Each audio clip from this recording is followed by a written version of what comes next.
8 days at sea have been completed. Look, made it to Tenerife. Some of those days were rough, but we've arrived. It's lovely and sunny. I think we'll get the plan for today. I think we'll get off the ship, have a wander, stretch our legs, see what our land legs are like. But as it's so lovely, blue sky and sunny, it could end up being quite a relaxed day by the pool. Yeah, we made it to Tenerife. I'm very excited to be here. We then got the free shuttle bus provided by Virgin out of the port and into Santa Cruz. We explored for a few hours by foot, walking around the town and seeing all that Santa Cruz had to offer. As it was so warm, we soon headed back to the ship to cool down by the pool for the rest of the day. Hello, good morning from Gran Canaria. We have arrived in Las Palmas, which is Las Palmas. It's a second port day after yesterday in Tenerife. We got off the ship for a few hours, walked around Santa Cruz, got a drink in a lovely bar, cafe, I guess, and then decided to get back on the ship and have lunch and lay by the pool because it was really hot yesterday. There was a weather warning for UV rays, so we wore plenty of sunscreen and lay by the pool. Today, as I said, we are in Gran Canaria, which I visited Gran Canaria must be 15 to 20 times over the past 30 years.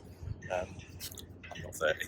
But yeah, we are here today, so because we've been here a lot of times, we've decided to have a day on the ship. And being in port is kind of a really great time to just enjoy the ship when it's quieter. I think it's a big misconception when people do cruises that you have to get off the ship when you're in port and go and explore and do all those things. But actually, to stay on the ship when it's quieter is really nice. And certainly on this cruise, because I think the ship has been about 95% capacity. So it's been really busy, certainly on the sea days. So to get to enjoy it with very few people on board is really nice. So that's the plan for today. We are going to stay on the ship. We've got spaces by the pool, and we're going to enjoy the beautiful sights of Las Palmas, which lots of shipping containers. But the view on this side is much nicer. Last night we had dinner in the wake. The food was beautiful. Service was a bit sketchy, but it was because it was a walk up reservation rather than booking on the app, because we've used all our pre-book slots for the wake. You can have up to 3 bookings per cruise on 15-nighter. Then on a 7th day you can book it twice.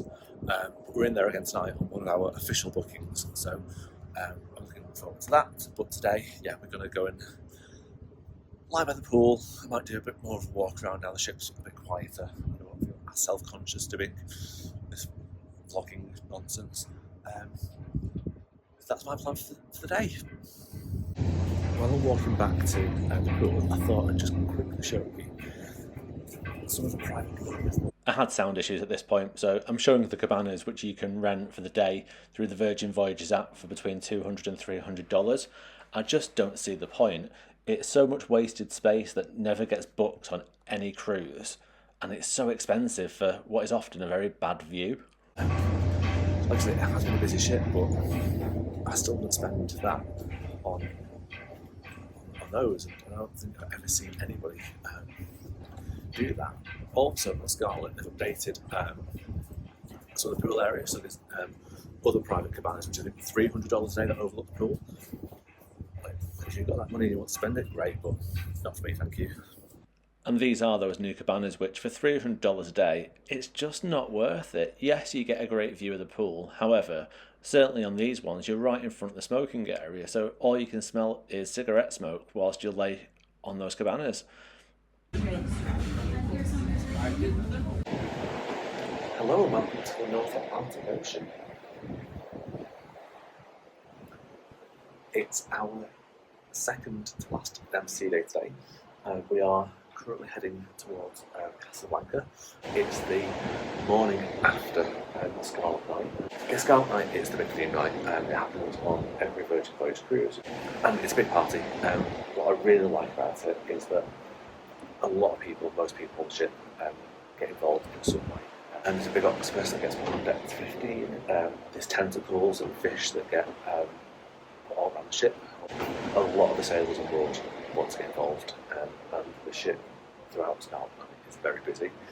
And it's kind of just really good to witness and be a viewer of.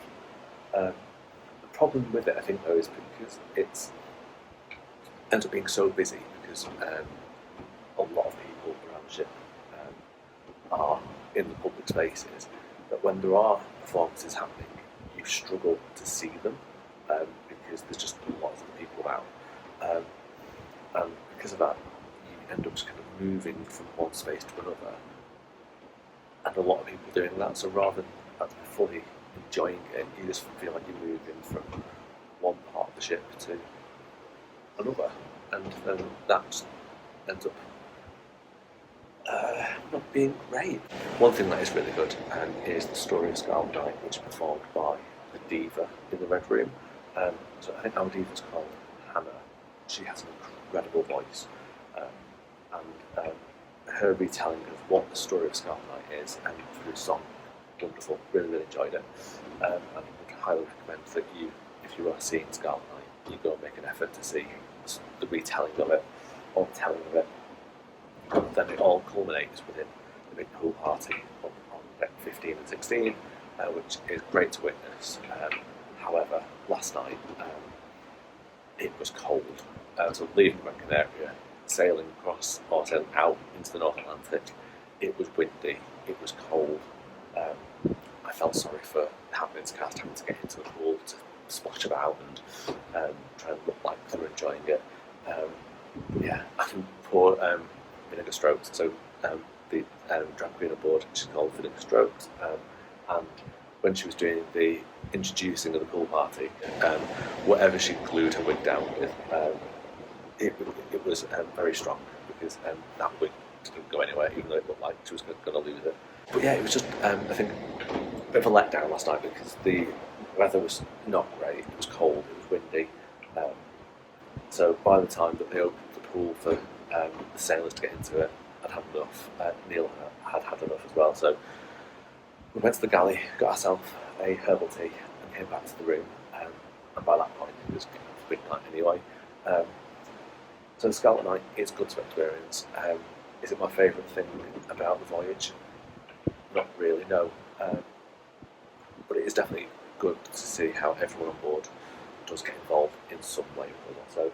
So if you're going to do a Virgin Voyage, I would say get involved, wear something red, but just be prepared that you'll spend a lot of the evening wandering around the ship trying to see what is happening, and if anything like us, you may not have that much luck in actually seeing what is going on just because the sheer volume of people that are around the ship. So that is my thoughts and review of Scarlet Night. Hit like, follow and subscribe to see the next part in this vlog series. We arrive in Casablanca, see the Rock of Gibraltar and have our final port day in Valencia, before finishing the cruise in Barcelona and disembarkation. Until then, bye for now.